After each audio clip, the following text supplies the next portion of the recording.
And the first one is a sophomore in this house, and she's, or junior, maybe, a junior, obviously, sorry.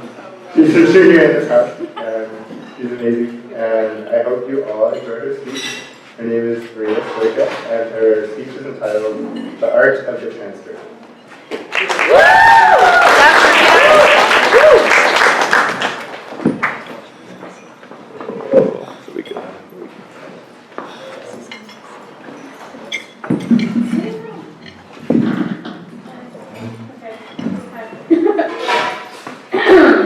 Yes, I'm a junior in the house. My name's Maria.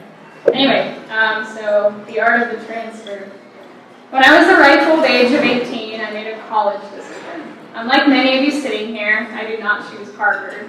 Well, partially because Harvard didn't choose me, but I'm not bitter about that. I chose that technical college on the Charles River, MIT. I'm sure some of you have heard of it.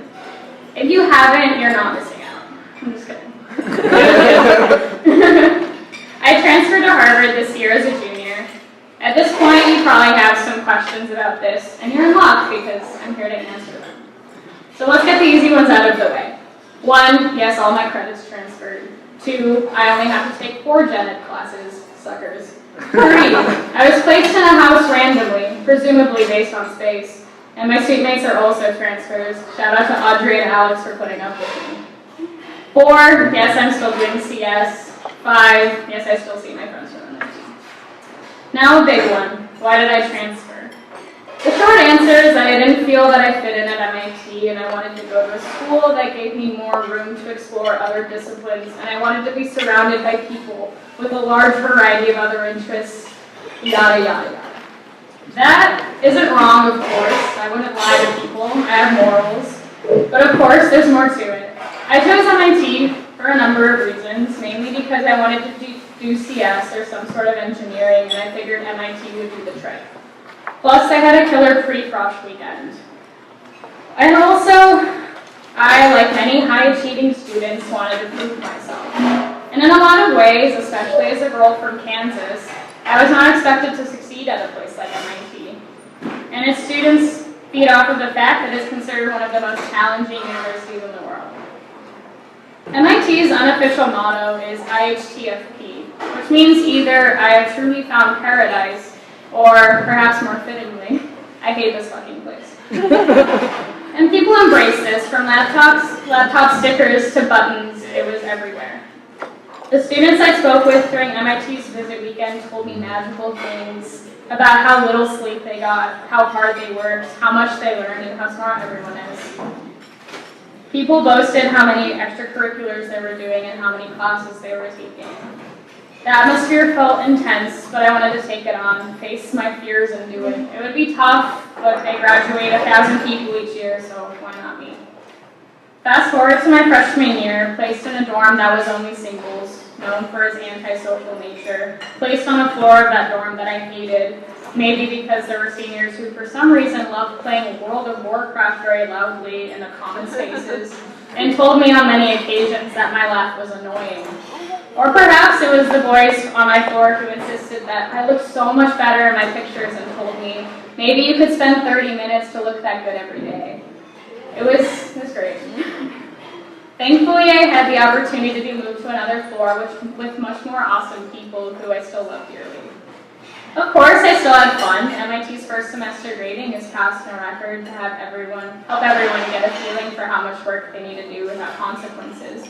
So I actually had weekends. I met a lot of people, made a lot of friends, and had a good time. My workload was intense, but I just had a pass. And second semester was still bearable. My friends were still around, and workload was a lot, but we made it through together. Freshman year was a bonding experience. We all struggled together.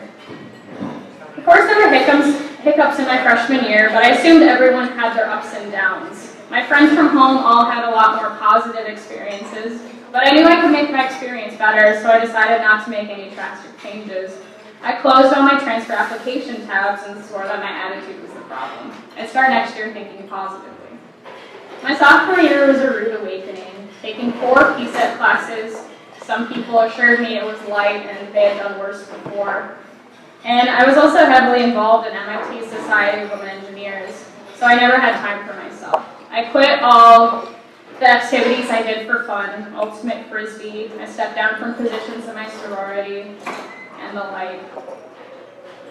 My schedule was the same every day, class and work from about 9 until 4, study until midnight, do all the pieces I had, go to all the office hours, exchange answers with friends, whatever we had to do.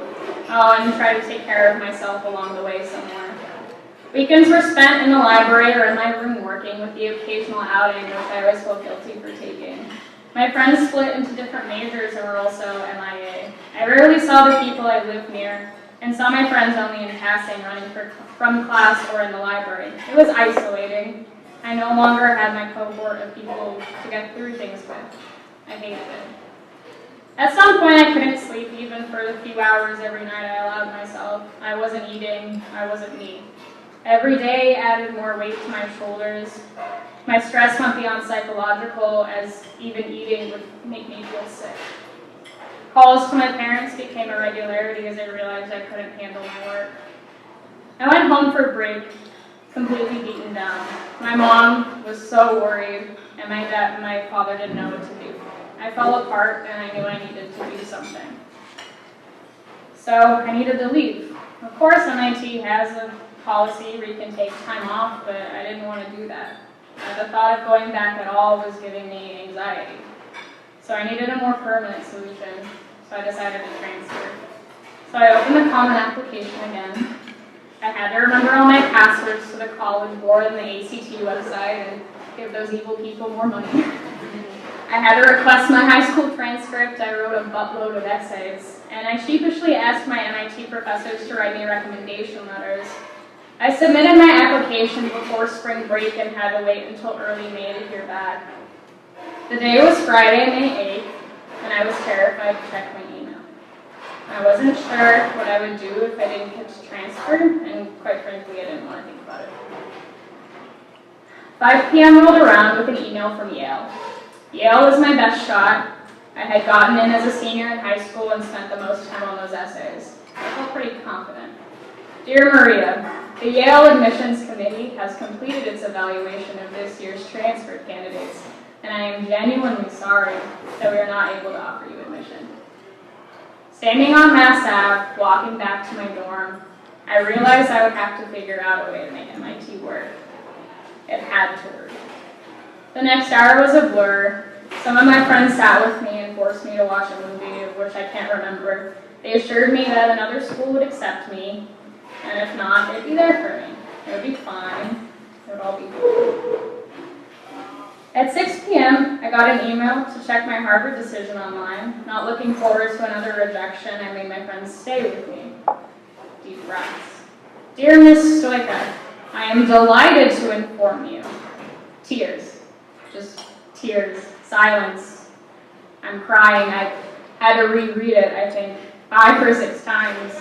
I checked back every hour to make sure that this wasn't a mistake. I couldn't believe it. And I thought it was a joke, but I guess it's real, or an elaborate ruse I'm still a part of. I guess we'll find out. But I couldn't be happier. Placed in the best house at Harvard, taking classes I love, and meeting new and amazing people, I couldn't ask for more. Harvard has allowed me to be myself again, and even try crazy new things, like giving this speech, which I'm honestly horrible at speaking, and may or may not have written it last night. And I've also been able to join the Radcliffe Lightweights as a coxswain. I love my community at Harvard. I love everyone I have met and everyone who has made this place special for me. From the people I met through friends of friends of friends, to the people who get me through writing more than 5-page essays, which, truth be told, I haven't really done before. Or to the girls who accepted me with open arms on RVL, especially to my novice lightweight group class. We creamed Princeton yesterday. I'm more proud. Even though I started Harvard 2 years late, I guess the term better late than never has never applied anymore. I love it here. I love Harvard.